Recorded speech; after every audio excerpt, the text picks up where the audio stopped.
Hey guys, it's Judy from Nutrition with Judy.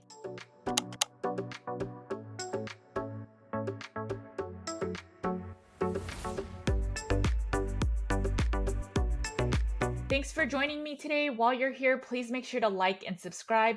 Hit the red button. If you're listening to this on podcast, please make sure to leave a review as this allows my content to get in front of more people. And thank you for that.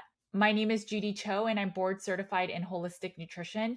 And I have a private practice where we focus on root cause healing, and it oftentimes starts with the Carnivore Cures meat only elimination diet. Today, I had the fun pleasure of sitting down with Vinnie Tortorich. For those of you that probably already know him, he has made 3 movies: the movie Fat, the movie Fat 2, and then the movie Beyond Impossible. I actually thought Beyond Impossible wasn't out yet, and it's completely my bad, but it's out, and it's been out since January of this year, of January of 2022. If you haven't watched any of these movies, I highly recommend it, as it will give you some of that extra push, whether some family member or friends are not willing to eat a lower carb diet or a higher fat diet. And it just talks through why maybe Beyond Meat type of plant-based patties and burgers are not ideal for human consumption. Vinnie Tortorich is an author, radio, and podcast host. He's a fitness trainer, model, and international motivational speaker based in Beverly Hills, California, and he's also the best-selling author of Fitness Confidential. Vinnie has a very popular podcast called Fitness Confidential. He owns a company called Pure Coffee Club as well as Pure Vitamin Club, and he is the founder of NSNG Foods, no sugar, no grains. I really enjoyed my conversation with Vinnie because he's just very real and there's just no filter, and I actually kind of like that. But I hope that this conversation just peels another layer into why meat is actually very ideal for you and how things are a little filtered in the Hollywood space. So I hope that you enjoy this conversation. Let's get right into it. Hi, Vinnie. Thank you so much for joining me today. I'm so excited to have my community get to know you a little bit more. So if you can introduce yourself for the people that are listening and watching, and how you got into the wellness space. Wow. Well, my name is Vinnie Tortorich, and how I got into the wellness space is I walked into a gym in 1970 when most people weren't even alive that would watch this or listen to it. Went to college in 1981, got a degree in exercise physiology and nutrition from Tulane University, and immediately started working with people. And here we are. I'm not going to say, at some point I moved out to Hollywood in 1990 and became one of the celebrity trainers that, we magically got weight off of people. And my big secret back then, and still is, well, it's not a secret because I put it out in the book. My big secret was, low carb. And Hollywood doesn't care how the sausage is packed, pun intended. They just, hey, I need to lose weight for this role. You're the guy, make it happen, right? Sure. So I did that for 30 years. And at some point I got cancer. And after cancer, I said, you know what? I almost died. I'm going to put these secrets out to the world. I wrote a book, Fitness Confidential, which became some kind of crazy success. At the beginning, this is before the term keto existed. Okay. Certainly the term carnivore didn't exist in the form of being a diet. But none of this stuff. Paleo was kind of around, but not really. Lauren Cardane, who's been on my podcast, he was kind of making waves. I think our books came out at a similar time. But the term keto did not exist. That's just a term that comes from the word ketogenic. So that's who I am. I'm one of the, I guess I was just introduced. I was doing a speech this weekend. I was introduced as one of the forefathers of modern low carb. And I don't think that's fair. But yeah, I was one of those guys that started all this on the internet. And you have something coined like the no sugar, no grains. Can you tell us a bit about that and how that came to be? Yeah, NSNG. I actually own that trademark. So that's a good question, because when I wrote Fitness Confidential, the book, I was loath to put the term ketogenic in it because, I would mention, I spent 30 years doing this with my clients, and the clients would go, let's say one of my actresses had a baby and then she had to be on the red carpet, right? Because I'm going to tell you a story. Actresses will do a movie and then schedule having their baby while the movie is being, put together as a movie. Right. But then they're obligated to do the red carpet and go on the Today Show and Oprah and everything else to push the movie. That's part of their deal, right? Well, once you have a baby, they would have the baby weight on. So one of my jobs was to go in and get the baby weight off. And I would go in and immediately put them on, bacon, butter, steak, and all this stuff. And they would lose the weight like, overnight, right? And I'm exaggerating a bit, Right. but then they would visit their OBGYN and say, hey, checking on the baby, doing the whole thing. Wow, you look amazing. What are you doing? Oh yeah, this guy Vinnie comes over and he's got me doing a what he calls a ketogenic diet, and the doctors would freak out and go, ketoacidosis will kill you. Well, oh my God, you must stop this immediately. And they would call me in a panic. Are you trying to kill me? Are you trying? It's like no.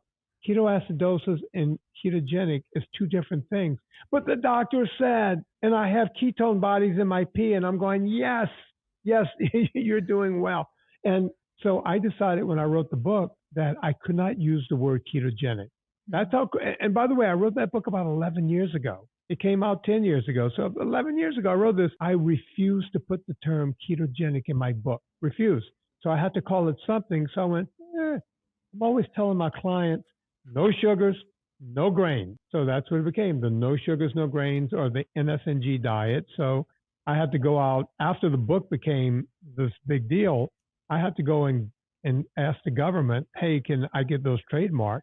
And they said, well, we normally don't trademark just 4 random letters put together. And I said, look, I'm making this is mine. I did this. And they went, oh, okay, in that case, we can do it. So long story, that's how that started. That's so interesting. So in the Hollywood space, because I grew up in Los Angeles, and everyone wants to be plant-based. That's the way to lose weight and be healthy. But it sounds like your recommendations were so different. And even living in Los Angeles and being in Northern California, I never heard that butter and bacon and steak were the healthy things. It was all the plant-based foods. So how did you have to fight any of that narrative in the Hollywood space? Sometimes, and yes, the answer is yes, but not so much. Okay. I got famous in Hollywood by working with a different Cho, Margaret Cho. Oh. And as a matter of fact, if you go back and listen to the act in the early 90s, she used to do like 5 minutes on me. And, even when she did her big stage things where, there were 1-hour specials, my name is in the specials. And what happened was Margaret was overweight back then. And they were doing a big sitcom with her called All American Girl. This is when sitcoms were a big deal. And I was the guy that they hired. Well, they gave me like a short amount of time. I write about this in the book, Fitness Confidential. Okay. They gave me a short amount of time to get as much weight as I could off of Margaret. And they asked for 30 pounds and they paid me handsomely to do that. And then they called me back in and they said, she's still not looking good. Her screen test, and I said, well, what's the problem? She's still Zoftig, but I've taken a lot of weight. What are you guys looking for? And they were like, well, I'm not making this up. No, I believe it. You lived around Hollywood. You know what I'm talking about. Yes. Can you make her lose weight in her face? And I said, Margaret is Korean. Right. She has a big, round Korean face. They freaked out. They went, oh my God, we're not saying this. This is Mr. Tortorich's opinion. We have nothing to do. It's like, and by the way, this is early 90s. This is before we started freaking out and everything being something, right? I was like, no, I'm just telling you, Margaret and I are now friends. She's got a big round face. You can't just shrink. Oh, whoa. They're doing all this in the meeting in Hollywood. I'm going, okay, how much more weight do you want me to get off? And they said, we'll give you another 6 weeks. Do what you can. So I went back in, and long story short, I got close to 60 pounds off of her. Wow. And then the show is getting ready to come out. Everyone knew Margaret as being this very funny comedian, but very Zoftig, right? And here she was, lean and mean, going on David Letterman, going on The Tonight Show, going on Arsenio Hall to promote her show. The first question out of everybody's mouth is, oh my God, Margaret, you look like a different person. How did you do this? And she goes, Guy Vinnie did it all. And every agent in town jotted down the name Vinnie and got to the office the next day and said, find this guy right now, right? Because that's how Hollywood works. You're on The Tonight Show or David Letterman, Hollywood wants to figure out what you know. It's a crazy business. So I start getting calls from ICM, William Morris, Abrams, all the biggest agencies. They got me on speed dial. We have this coming up. We have this person. We have this movie. This guy's got to be muscled up. I'm getting crazy calls. The reason I'm telling you the story is not to brag, because I have no reason to brag. It's because when everybody thinks you have a secret in Hollywood, they're all type A personalities. I had vegans telling me, hey, if I got to eat bacon to get this role or to look a certain way, I don't care. They're vegan to a point. Right. So whenever I came across that, the biggest celebrities in the world, and I've never, as a matter of fact, the book companies wanted me to do a book selling out my clients, and I refused to do it. These people are type A personalities. They'll go and say, oh, I'm with PETA. Oh my God, vegan. Oh, let's save all the little puppy dogs and let's do all this stuff. And then when it comes to no camera, no one's around. Okay, Vinny, what are we doing here? I need to eat some meat. You're telling me I need to have some butter. Okay. They're still wearing the vegan clothes. They have the bumper stickers, the whole thing, but that's not what they do. And by the way, there are very few of those. Most of them were like, bring it on, brother, whatever you got. And that's how we did it. That's amazing. And I'm sure it's because you showed through Margaret Cho and whoever else, a celebrity, that you can do these things and show, the benefits of it. And so I'm sure that's why they trusted you, even if it went against, I guess, their moral beliefs in diet. So that's pretty cool. I love that you were able to do that. And it's funny because I'm Korean as well, and I don't have the smallest face. So I totally understand. But just like Margaret, you're both beautiful women. Yeah, trust me, you have folks, go watch this woman's video if you're listening to this. She's gorgeous. I'm going to have to find it. Okay, so then if you can tell us a little bit about Beyond Impossible. Yeah, it was kind of different from our first two movies, Fat a Documentary and Fat a Documentary 2. I'm just a curious guy. And so I look around. I just look around and go, okay, what's happening? And I start seeing, Beyond Burgers, Impossible Meat, and I know it's vegan.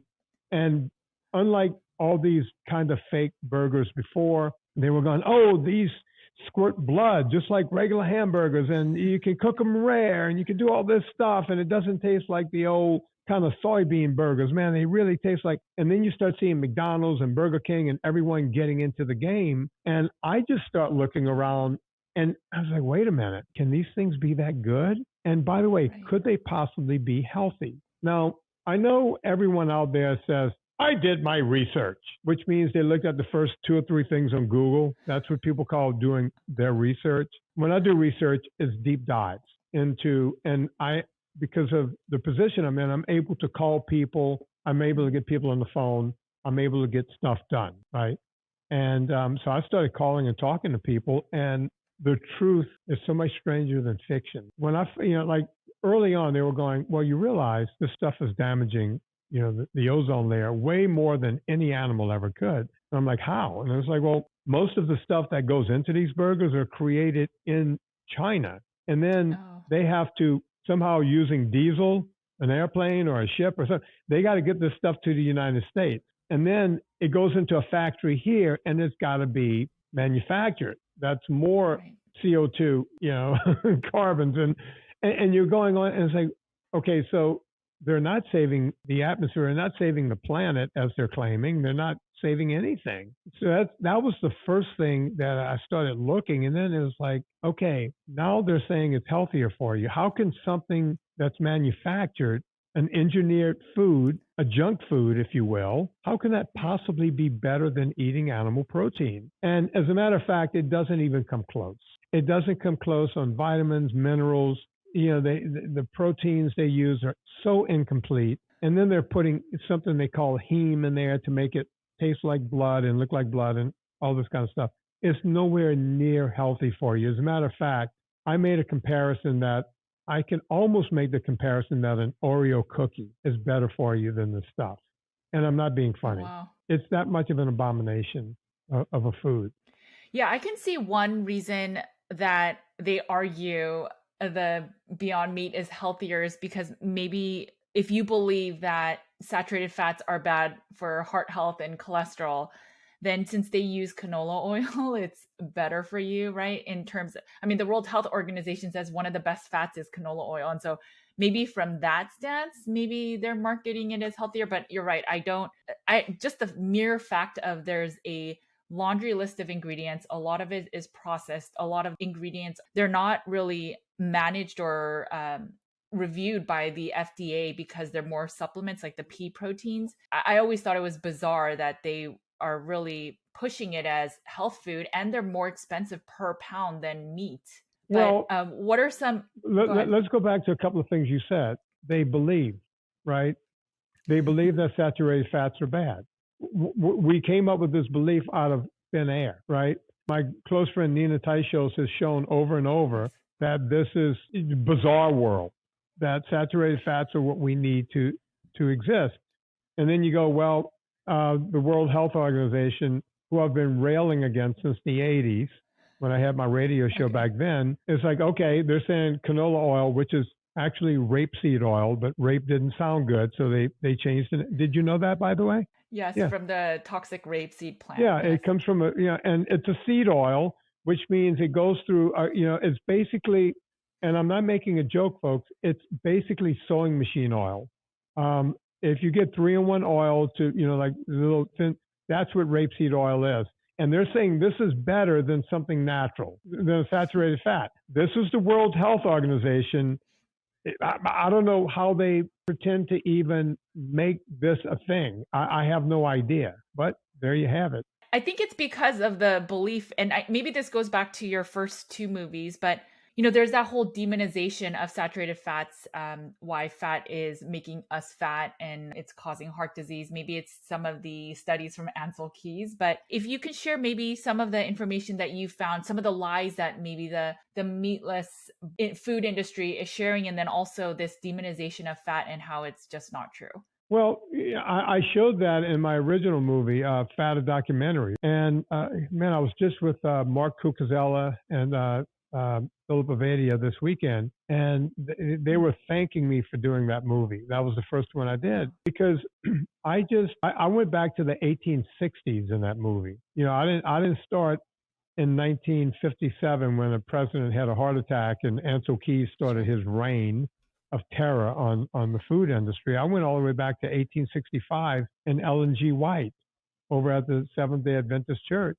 And you will go, why is that important? Well, because, God came to her in her sleep, and God said that you shouldn't eat anything with a face. There formed veganism. Veganism did not exist in the world before that. Vegetarianism did, but even the people who are vegetarians around the world, like some of the Indians over in India, and I say some because some of them do eat meat, and even the vegetarians, because I spent time in India, they eat fish, they eat eggs, they eat dairy products. They just don't eat, and for the most part, cow. Some of them will call themselves vegetarians that I sat down with and say, oh boy, here goes a vegetarian meal with a lot of sag paneer.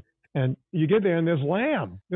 And they call that vegetarian. Well, we're eating mostly vegetables. Yet, veganism was just made out of whole cloth, but couldn't really take effect until we figured out exogenous vitamin, right?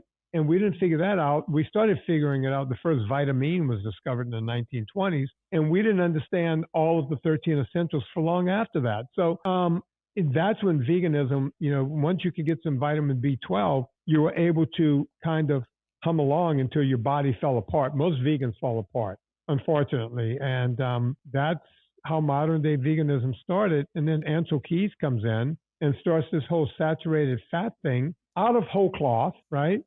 And you'll go, what does that have with veganism? Nothing yet, right? No one was really paying attention that much to Ancel Keys. I mean, John Yudkin over in England was talking about sugar being the problem, and Ancel Keys bullied him, and he went away. And then in 1968, the McGovern Committee started to figure out how to feed poor people in this country, right? And that committee met for 10 years, and Ancel Keys weaseled himself into that committee, right?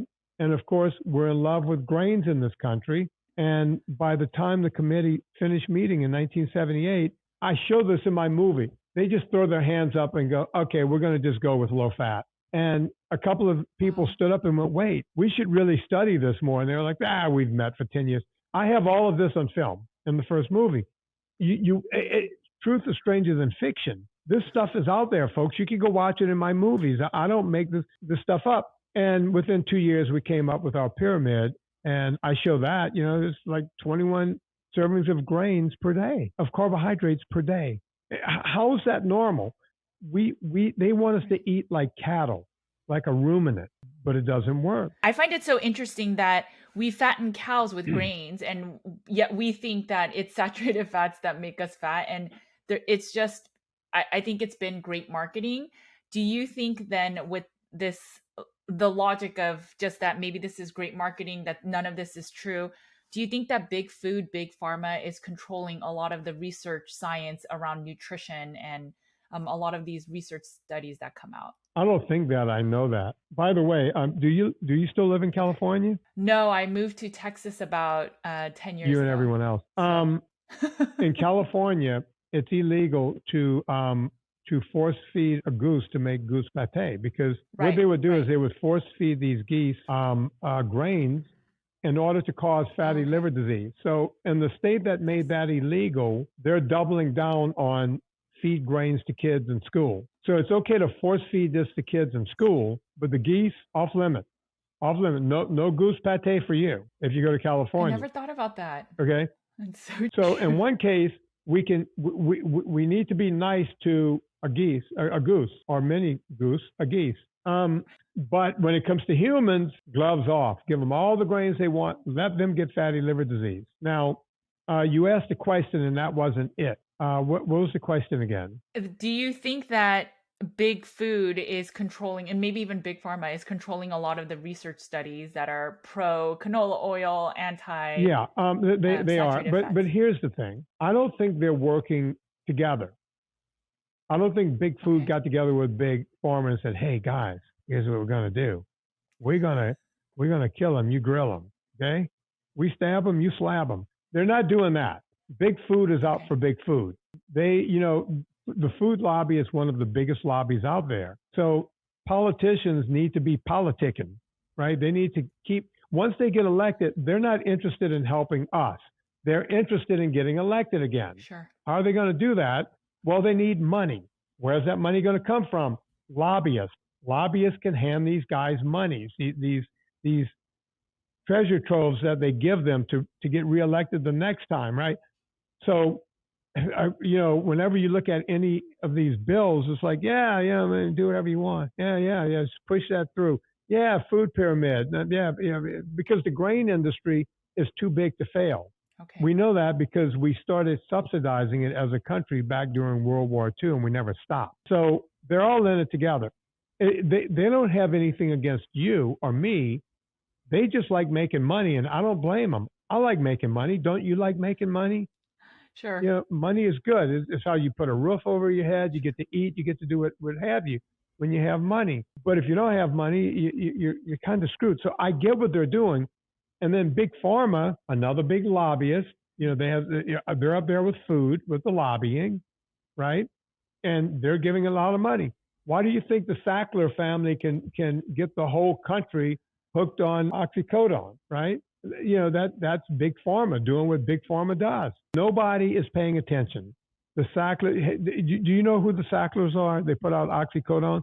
You ever walked into a doctor's office or a hospital and there'll be a pain chart, and number one, it's a smile on your face, and when you get to number 7 or 8 or 10, it's like, the Sacklers put that out. Oh wow. To go, hey, if you're anywhere on the spectrum, we'll give you a narcotic so you don't feel any pain. And then they got people hooked on this stuff, and when they pulled them off, right? So, okay, let's go away from that. What about all the people making statins, all the people making the drugs to lower your A1Cs or to get your sugar in check? I saw one of those ads the other night. It's like, hey, take metformin, and you might lose 10 pounds. They say that in the ad. You might lose 10 pounds, and you could get your A1Cs as low as 7.6. Guess what that makes you, folks? Completely sick. Take this drug, and you will remain completely sick. You're not out of trouble until you're below 5.6 on an A1C, right? But they don't tell you that. They went, hey, take our drug, and nothing will happen to you. You'll just be taking our drug and you can still be sick. It makes no sense to me. So they're not working with food. Food's doing their thing. It's kind of like, hang with me, I just thought of this. It's kind of like a shark swimming through the water. Sure. Shark swimming through the water. It eats a fish. But some of the fish comes out of the side of the shark's mouth. There's pilot fish going, yeah, we'll gobble that up, right? So big food is the shark, and then and then big pharma is going, yeah, we'll just gobble up whatever you got there, and they're all making billions. Right.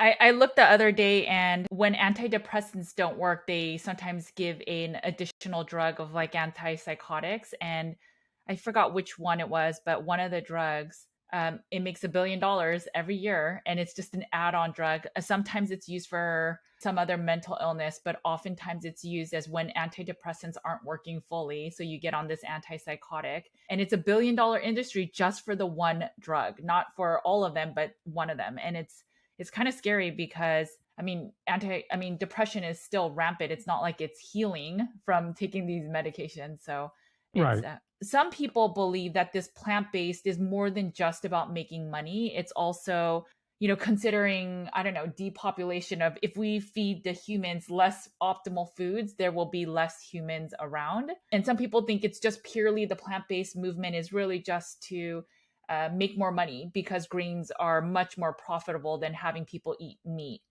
It's about profit. It's always about profit. That's the motivation. Look, if there's some kook out there, I know that the PETA, if you look at the bylaws of PETA, because I've read them, PETA thinks that I should open my front door and let my dog, my dog would be dead in 5 minutes if I opened my front door and freed the slave. That's what they think my dog is, a slave. Okay. I need to free that slave. And, I'm sitting there going, my dog would be dead in 5 minutes. It doesn't know that it would run out in traffic. It doesn't know, right? I protect it. I feed it. I take care of it. It seems to like me. Okay. I love it. And that's, but if you read the bylaws of PETA, we shouldn't be doing that. Right. So there are people with special interests that, they don't want to see people like me or you out there. Right. Okay. But I don't think that it's that nefarious. I'm sorry. I don't. Yeah. I was just curious since I feel that a lot of the people that make films and go into a lot more detail of the research than maybe they learn things that maybe the average person doesn't get to learn or hear. So I was just curious. Well, there's stuff I hear all the time. I just have trouble. I'm a guy that verifies everything. My movies, look, when I did my first movie, everyone goes, hey, you know how What the Hell lies about stuff? You should lie in the other direction. And I said, no, I don't have to lie. All I have to do is tell the truth, right? I'm not going to become a liar because they're liars. I'll just tell the truth, no matter how much it hurts. On my last movie, obviously you haven't seen it because you thought it was coming soon. You can watch it tonight. It's on Amazon Prime. Okay. You can just watch it on Prime. It might be sometimes, I don't know how Prime works. Sometimes it's free. Sometimes you can rent it for like $2.50 or $3. Mm-hmm. But either way, I get paid, which is like, okay, thanks, Amazon. I don't know how that works. But my movies are everywhere. You can see them on 70 VODs around the world, including Amazon, I think, the Vimeo and all the stuff. So anyway, in that movie, I wanted to bring vegan doctors in. And not just any vegan doctors. I wanted the ones that are the loudest. Sure. I asked McDougall. I asked Walter Willett over at Harvard. I asked Michael Greger. I asked all these guys to be in my movie, like all the top guys. I can't remember them all. And systematically, every one of them told me no. Oh. As a matter of fact, McDougall was sending emails harassing my assistant.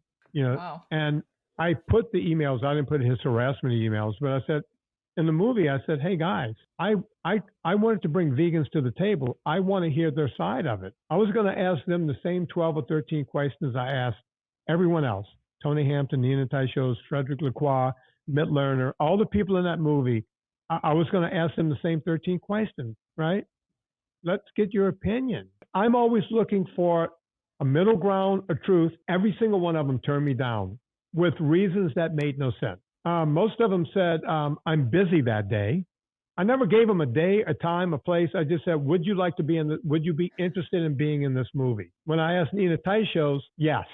Yeah, I'm in. When I asked Frederick Lacroix, before I finished the email, it seems like a yes came back. Same with Dr. Mitlerner, right? Same with Tony Hampton, and on and on and on. These guys, McDougall said, yeah, I'll be in your movie, but I'm not signing a release. Okay. How can I can't put you in my movie without you releasing me to show your image. Yeah, I'm sorry. Oh, well, you don't want me in the movie. No, I would love, Nina never said anything. Lacroix never said anything. Mitlerner, they all just signed it. And with my other two movies, everyone just signed a release. Gary Taubes, everyone signing releases left and right. No problems. Dr. Drew Pinsky signing releases. This guy, no, can't sign a release. And Gregor said I wasn't big enough. He wouldn't be in my movie because I wasn't big enough. Wow. And by the way, I put all of their rejection letters on the screen because I don't want people to think, oh, he didn't really ask him. Oh no, here's the rejection letters, right? There it is.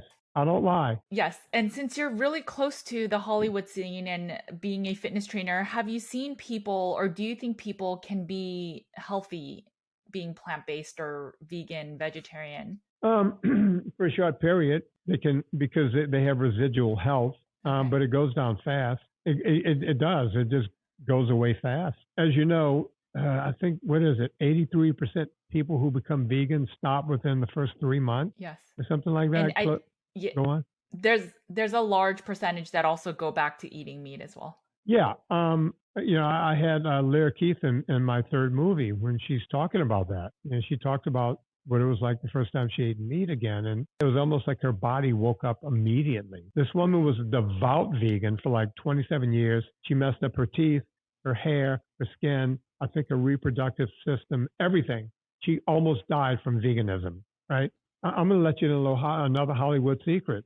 Most vegans are Chegans, as we call them. They quietly have meat. They sneak and have meat. But, they want to stay in that community. They want to keep working with the vegans in Hollywood. Everyone's full of crap in Hollywood. So it is what it is. Sorry, but it's just a fact. I mean, I was there for 30 years. I could tell you firsthand. I believe it. I was born and raised in Los Angeles, as I said. As a personal trainer, do you feel that there are hard, fast rules or nutritional guidelines that you sort of recommend for everyone that seems to really help move the needle in the positive way? No. Well, there's some hard, fast rules that I go by. As I said, my degree is, my specialty is exercise physiology, and I never stopped studying even after I got my degree. If I'm training an ultra athlete to run a 100-mile foot race, that approach is going to be different than if I have a woman in menopause who wants to lose 50 pounds. It's just not the same thing. But some of the methods are the same for both. I would use zone 2 aerobic activity for both. Even though exercise is a poor way to lose weight, we need exercise as a fountain of youth. I also work with everyone to build up their anaerobics. I don't know if you can see it, but there's a squat rack right behind me. I'm in my office, right? I believe in exercise. I mean, there's machines over here. There's a spinner here. There's a rowing machine over there. This is my man cave. It's full of exercise gear, right? Because it's important. I'm 60 years old and I like to keep it the way it is, right? So hard, fast rules, when it comes to exercise, you have to work both engines, anaerobic and aerobic. When it comes to eating, carbs are not bad as long as you're getting it in the form of cruciferous vegetables or low glycemic fruits. I do a lot of meat, a lot of fish, a lot of chicken, a lot of pork. And I tell people, if you like the way game tastes, get game birds and try to eat deer, even though that's lean meat, doesn't have the fatty tissue you want. They're out there, they're grazing, man. They're just grazing, and we need this stuff. Some people don't like the taste of wild meat, but I tell them to keep eating it in small quantities. Like deer, you can make deer burgers, you can mix it with hamburger until you get used to it, right? Once you start getting used to gamey tasting food, you start wondering how you didn't eat it before, So it's like that with everything. How do you feel about game? Do you like game? No, not really. But if yeah, it's the flavor, and I know I should get over it, but No, I no, guess you I'm don't have not to get over it. You should break into it. There's a or break into it. I mean, yeah, and you want me to tell you, you want me to give you a secret to breaking into it? sure. Start eating more grass-fed beef, which tastes like game. Most people It don't does. like That's grass-fed true. beef because it's gamey, right? It tastes the way meat was supposed to taste. We're just not used to that. If you start mixing it in with ground beef of just the corn-fed beef or the grain-fed beef, if you Mhm. start mixing it in, you'll start. It's somehow your senses. You know how when you told me you went carnivore, right? Yes. Okay. You know how you just got used to that, and now like you crave meat. Yes. You'll start craving that flavor of that gaminess. I crave it. My wife doesn't like it at all, right? But I do. Has she tried to add it into her diet? No, she's just call her set in her ways. But it's funny because she's from England and she'll eat duck and Okay. game birds and stuff like that. Oh, right. So it's not like she won't, you know. But it's something about Bambi or so, I don't know. Maybe that's the deal. I grew up eating deer. I get when people don't like rabbit because rabbit there's no fat in it whatsoever. Right. I get when people. I like rabbit. I grew up on it. My grandmother used to do something with it that no one else can figure out. So because of that, I don't eat as much. Like I might order it in a restaurant if I know it's a good restaurant. Um, Mm. but I don't rabbit hunt anymore. I basically bird hunt. But yeah, I love gaming.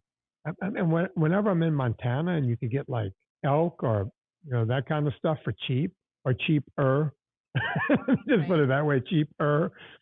I'm always eating elk, caribou if I can get it. Yeah, I mean, there's a whole world of stuff out there, right? But you see, I grew up in Cajun country. I grew up alligator, frogs, that kind of stuff. So I'm Mhm. I'm used to it, I guess. Maybe that's the deal. Yeah. Yeah, I mean, I think there's a lot of people that are really unwell that maybe have autoimmune illness that are sensitive to a lot of different foods, and they may do better with ruminant meat. And so if you can taste elk and other types of ruminants other than cows, there's a wider variety. So I understand even from that perspective how it may be ideal to add in different meats than just the cow and pig and etc. But it's it's just even getting people sometimes to just eat the more normalized meats is even a challenge sometimes with this day and age of people being very plant-based friendly. Yeah. So it's just taking it one step at a time. In terms of all the people that you train, do you notice that there are certain people that may actually need more carbohydrates for all their training than others? And is there an amount that you are okay with in terms of the carbohydrates? Yeah. I train football players, and I train boxers, people that do high intensity sports, Right. wrestlers. I've trained a lot of wrestlers, this sort of thing, football players. Did I mention football? I mentioned that, right? No, you Okay, didn't. well, football. And these are quick spurt and they're running through glycogen. Right. So when you're in zone 4 and you're doing these quick spurts, you can run through a lot of glycogen. Sugar can be used, during their sport. It doesn't mean that they have to eat tons of pasta or anything like that. Even marathon runners think, oh, we have to carb load. Okay, you can only absorb so much carb, and then the rest of it just turns to fat. So you're not carb loading Right. anything. You have at homeostasis, you have all the carbs you need. Now, if you're doing a race where you're expending that, if you're running a less than a 3 hour marathon, you may need little squirts of sugar along the way. And you go, whoa, that means carnivore diet or eating low carb is not optimal. No, it's not optimal when you're burning the crap out of your blood sugar. All of a sudden, you need to take that in. That's why it's there. It's not meant, when you stop running, you don't have to keep eating it. That's when you go back to eating meat. You need to fix the body because you just killed it. In a marathon, it's time to now repair, right? How do we do Right. that? Protein, amino acids. And by the way, people, wait a minute, you just said amino acids. Should I go take a BCAA or an EAA? Yeah, it's called an egg and it's called red meat. It's in there. It's in there and it's in perfect Right. proportions. You can't get this stuff out of China and I took this powder. No, go eat an egg. Go eat some red meat. Have some dairy. That's how you repair your body, right? I Right. didn't mean to go off on a tangent and start yelling, but you got me upset over here, No, Judy. no. Jesus Christ. There's some athletes that I think Tim Noakes maybe even, but they'll do that carb loading and then they end up having diabetes. So I find it really interesting that some people, some athletes, and maybe it depends on the genetics of that athlete, but some athletes, if they maybe even lean, but eventually with all that carb loading eventually has them have diabetes and insulin resistance. And I don't know if you've seen that at all in your Oh, I training. have. There are a lot of people with fatty liver disease who don't have an ounce of fat on their All body. right. Timmy, I can Yes. call him Timmy because we're friends. Tim Noakes and I, we've been simpatico for years. He's been on my show probably more than, well, not more than Nina or Gary Taubes, but up there, And Tim and I Okay. have been around friends for a long time, and I applaud him for continuing to study because at one time, the whole idea behind his book that's been done, Law of Running, or Running Law, I can't remember how it's put. Um, he tore out the whole section that says you need carbs and replaced it. And Mhm. that's when he became a pariah. And I don't know if most people know this, but he ended up on trial in Right. South Africa twice. He beat him the first time. They took him back to trial. They beat him again.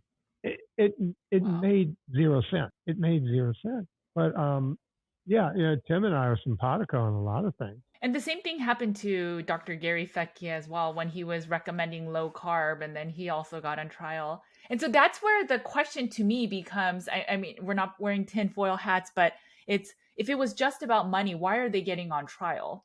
Because they could just say, well, that doctor has that one point of view, but generally the rest of the population can eat sugar and grains and it's okay. Well, luckily in America we can say what we want. That's why it hasn't happened to doctors here. But they, Oh, that's Gary true. I was in didn't my think of first that. movie, Fat a Documentary. I chronicled that story, Mm. and we talked about it. He was healing people. He's a guy that was tasked over in Tasmania with chopping people's limbs off because of type 2 Right. diabetes, and he and his wife Belinda started figuring out, oh, wait, we won't have to chop any limbs off if we just get these people eating right. And they were saving people's limbs. And then the government came in and said, whoa, whoa, whoa. No, our Diabetes Association, which is the American Diabetes Association, which they've now, you know, co-opted around the world, right? So this whole LNG white thing I was Right. talking about from 1865, Yes. ta-da. And so here we are with this guy telling the truth, and they took his license away. He was on trial in Tasmania, right? And you look at that and you go, the truth is stranger than fiction. I mean, who would have ever? This doctor was healing people, and they went, Right. no, you get back in your lane, start chopping legs off. That's what you do. And he said, I can't do it anymore. And by the way, right after the movie came out, Fat a Documentary, they saw to reverse everything on Gary Taubes when they knew it was coming out. So Oh, okay. yeah. Okay. So yeah, Gary and I, we go way back. In terms of the with all the training, obviously we know or we're in agreement with a lot of the nutritional aspects, but there's a lot of differing opinions even with exercise. Some people say doing really long or really short sprints or heavy lifting. What have you found to be the most beneficial for longevity? First off, I just said Gary Taubes, I meant Gary Fettke. I just Okay, want to I correct didn't that. even catch that. Um, at least I listen to me. Yeah.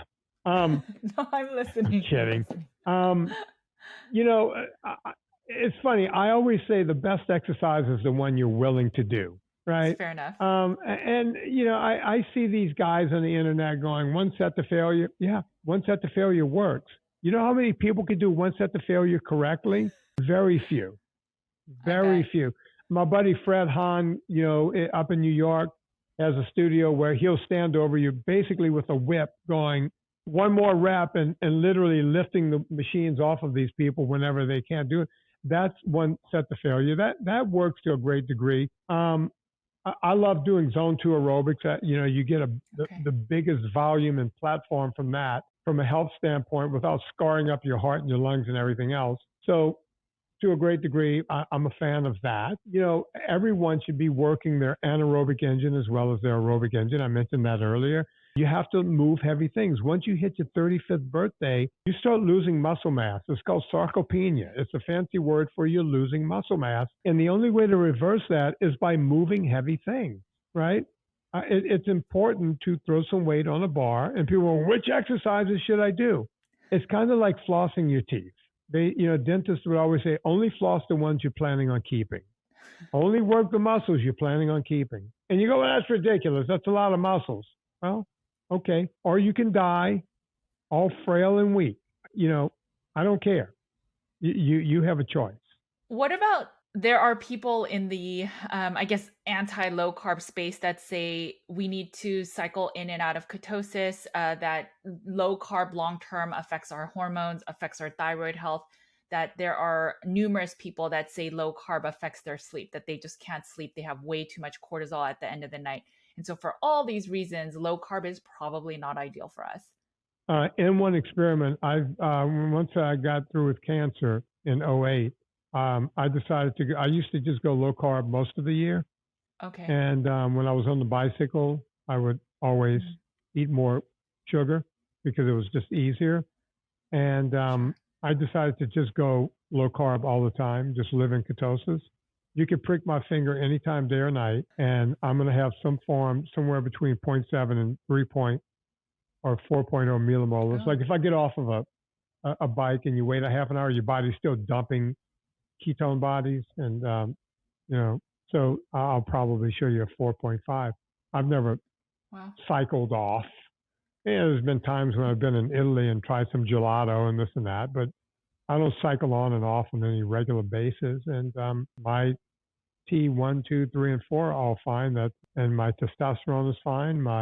All of my blood work comes back. My triglycerides are usually somewhere around 40, 35 or 40. Whenever I go get blood tests, everything is perfectly normal. Thyroid, mentioned that. But I'm an M1 experiment. By the way, they told me my leukemia would be back in 5 years, and they would have to knock it down again with chemo. So 5 years from 2008 would be what, 2013? Yes. I blew right past that. So maybe 6 years, blew past that. I blew past, this was 2022? Was that 14 years? No cancer. So you tell me. Again, M1 experiment. Do you check every year for any of those testings to see if it reappears? Yeah. At first I had to go in every 3 months, and then they had me on every 6 months. And then, doctor, then after like a couple of years, it was like once a year. Or they said, if you start feeling bad, come in. That means something is going on. And once a year I get checked, and my blood numbers are perfectly normal. No other way to put that. Have your doctors asked you what changed? Did they ask you if it's diet? I mean, do they find you to be like a miracle case? Nope. No one cared. Okay. No one cared. Now, the doctor who, I had this great doctor at Cedars-Sinai. She didn't really take a lot of patients, but she took me because I knew famous people. I'm just going to be honest. So I got a research scientist to work on me that normally didn't take patients. So not much bedside manner or anything, but she was this incredible researcher of cancer. And this is like 2007. I was, we knew I was going to make it. It looked like I was going to make it towards the end. And I said, Doc, I live in Hollywood, and a lot of my clients are telling me I got to do crazy stuff like drink 8 ounces of wheatgrass a day. And, I've had an ounce, and that almost made me puke. So I couldn't imagine 8 ounces a day. And I don't know if you've ever done that, but you burp for the rest of the week, and it's wheatgrass. I used to work at Jamba Juice, and I would drink and I was plant-based, so I would drink the wheatgrass every morning because it's the healthy thing to do. And yes, I know it's forever. You would burp it for the rest of the day, right? It's like your body doesn't even want to digest this stuff, right? You just burp and burp. It's like, oh my God. So I couldn't imagine 8 ounces a day. And other people going, you need to be a vegan and you need to do all this stuff. So I said to my doctor, I said, hey, it looks like I'm going to make it. My numbers are looking better. I said, any truth behind veganism or 8 ounces of wheatgrass a day or any of this stuff. Because look, I don't stand on ceremony. If something's going to fix me, I'm in. Right? I don't want to Sure. die before I have to die. And she goes, you're my client who sent you here. She said something about no sugars, no grains. I said, yeah. She goes, yeah, do that. I was like, wait, what? She goes, yeah. You won't hear about this for the next 5 years, but all the research that we're studying right now shows that most cancers don't need oxygen to survive. Some do, but most of them are closed cells and they use sugar to survive. So if you just stay away from anything that causes sugar in your liver, it starves cancer. Good enough for me. Here I am 14 years later, no sign of letting up, no thyroid trouble, I'm 60 years old, no drugs. How many 60-year-olds you know today that's not on one single drug? Right. I know. We're the most medicated country in the world. I'm not on testosterone. I don't have low T. I don't need to go see my doctor and ask him. My A1Cs, I check them just as a joke, like 4.4. Yeah, it's like, Wow. you know, no blood sugar problems, no fatty liver, no nut. How is that possible? How is that possible? I'm 60. I'm supposed to be a statistic. I should be on 5. I have friends that are on 7 and 8 and 10 drugs. As you just mentioned, Right. they're taking drugs with another drug because the other drug wasn't Right. working anymore. Makes no sense. And do you sleep mostly through the night as well? I sleep all the way through the night. Rare occasion, if my wife gets up to pee, I mean, it sounds sexy. Okay. I'll wake up and go, maybe I should go too. But most nights I sleep, and she doesn't even wake up. She eats the way I do. We're 60 and we don't act or look 60. Well, maybe we look 60, but our bodies don't look 60. Right. It's kind of weird. Yeah, no, I think that most people believe that as you age, you just wake up in the middle of the night because you have to go pee. And it's oftentimes a blood sugar imbalance. And that's why I asked you the question. No, I sleep like a rock. We have double alarms and all kinds of stuff here because she'll wake up, but I sleep like the dead. It's good. Yeah. It's a good thing. And then in terms of food, so what foods do you and your wife prioritize eating daily, or do you eat a variety? I eat way more red meat than she does. Okay. I eat red meat usually twice a day, at least once a day. Okay. Eat a lot of fish, eat a lot of crustacean. I will eat chicken, but chicken's kind of there's not a whole lot of nutrients in chicken. And I feel like I got to eat so much of it just to get what I need. I do eat chicken embryos like they're going out of style. I mean, 8, 10 eggs every day. Okay. A lot of that. Some nuts, but not a lot of nuts. Like just on occasion. There's no daily. Oh, I have olives. I'll eat a lot of olives, a lot of avocados. Do you add a lot of fat to your meats or to your food? No, I don't. Okay. I'll cook my steaks in butter to give it the nice caramelization on both sides. I like a nice, I like to do that. But no, just I eat a lot of butter. I eat a lot of pork, ribs, the whole thing. You would be shocked at how much meat and eggs I put away every day. And according to Michael Greger, I have pus somewhere in my body. But I keep asking doctors every time I go, it's like, can you find the pus these vegans keep telling me I'm getting from eggs and meat? Because I'm not seeing the pus that I'm supposed to be seeing. And I don't know. It's funny. Yeah, I mean, eating 8 to 10 eggs a day, which is so against what the RDA used to recommend in terms of eggs, that we should have an egg like every other day or every few days. So it just shows that you're so healthy and probably eating the right way for most humans. Can I add to that? Yes. I was into, strength and bodybuilding as a kid. By the time I'm going to brag a little bit. By the time I was like 13 years old, I was bench pressing close to 300 pounds on the bench. And wow. I was really strong and squatting a lot of weight and the whole thing. I started working out much younger than that. I said 13, probably 14 with those numbers. But I I was eating back then 10, 12, 15 eggs a day and Oh, red meat wow. and Okay. everything because I grew up in the country. Eggs were easy to get. Everyone had eggs. You know, naturally they had Right. chicken. And everybody was always going, hey, dozen eggs, 25 cents. Yeah. You know, give me a bunch of those dozens. I need it. I couldn't afford the fancy schmancy protein powders, which, as it turns out, are not good. But I didn't know that when I was 12 or 13. Right. Right. I had all the eggs in the world, ate a lot of fish. I was in southern Louisiana, tons of fish, and I was Mm. strong as an ox. So I didn't just start this. The point I'm trying to make is I didn't start this egg thing 5 minutes ago. I should be dead from eggs a long time ago compared to what they're saying. Right.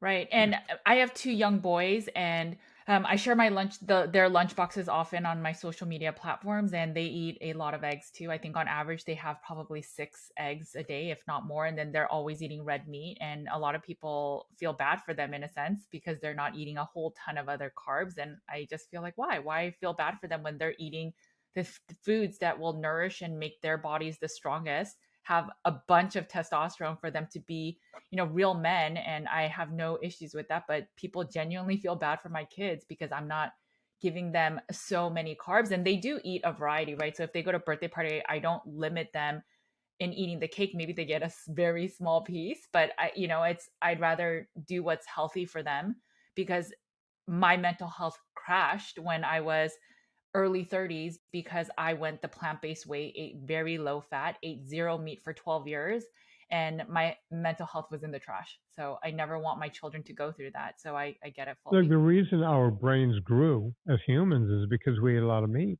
But that's just bottom line. Right. Okay, yeah, I'll definitely put all the links to all three of the movies. Where can people find you? And There's so many.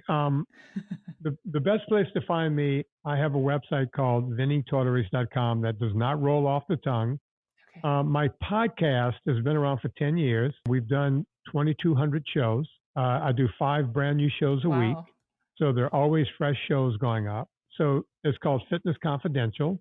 That's the podcast. Right. And it's a big podcast. It gets like 1 million downloads a month or something. We also have, what else do we, 3 movies. She's going to put that in the show notes. The book that started it all, the book is also called Fitness Confidential.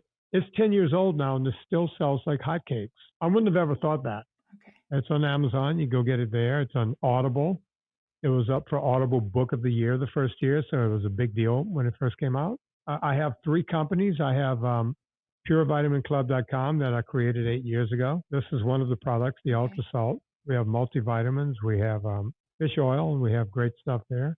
I have a coffee company called PureCoffeeClub.com that sells specialty coffee. That's my favorite company because I'm a coffee lover. And we have NSNG Foods, no sugars, no grains foods.com, NSNGfoods.com. And that's where the ultra fat is. By the way, you can be a sponsor of that. If you like the product, you should look at it.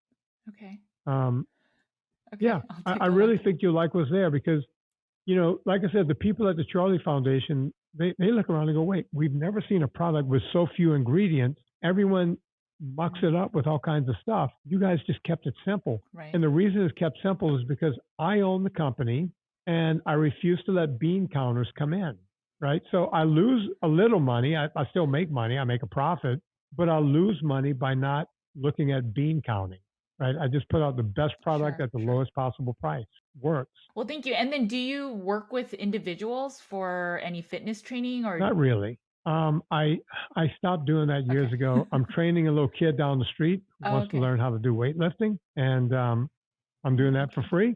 People can call me and do a consult. I started doing that because people wanted to talk to me, so I put what I thought was a reasonable Sure. price on it, and I don't look at it as a business model. I generally don't talk about it, but if you guys are interested in chatting with me, you can go to VinnieTortorich.com and there's a banner, click through it, sign up, and you can be on the phone with me within a day. And yes, it's me. You'll be talking to me. But here's something free for your audience. After the book became popular, I was embarrassed to think that I didn't put enough information in the book. So I wrote a 26-page PDF. Okay. It might be 24 pages. I can't remember, but it's free. If you go to VinnieTortorich.com, there's no clickbait, there's no funnel, there's nothing. You can get this free PDF. And I've had people lose up to 300 pounds, never paying me a dime, just Wow. reading the PDF. Never read my book, never saw my movies, never bought one product from me. PDF has been downloaded over 300,000 times, and people have lost hundreds of thousands, if not millions of pounds from downloading that PDF. Okay, I'll add that to the show notes as well. So thank you. Thank you so much. You're a wealth of resources. So thank you so much again, and just thank you for joining me and the films. And I know a lot of people really just learn better through video, and I think that's so important that you're really affecting masses by sharing content such as videos, because that will help, I think, move honestly the needle much more than a book and stuff. But And thank thank you you for again. what you're doing. Okay, guys, I hope that this interview just shares a little bit more information about the plant based movement, about the realities of Hollywood and the filters that they may use, or the lack of sharing that they may not be fully plant based, and how meat and fats are just ideal for longevity and even for being in cancer remission. If you have a family member or loved one, or even if you question the diet, I highly recommend watching the Fat documentary as well as the Beyond Impossible documentary. I'm actually going to watch more of it later this week. Vinny just keeps it real, and he's just very honest and forthright with all that he's learned and that he's curious about, and that has just helped his clients and the people around him just have better health. Okay, guys, you know the drill. Make sure to eat a lot of meat. Take care of your bodies, because it is the only place you have to live. I will talk to you later. Bye, guys.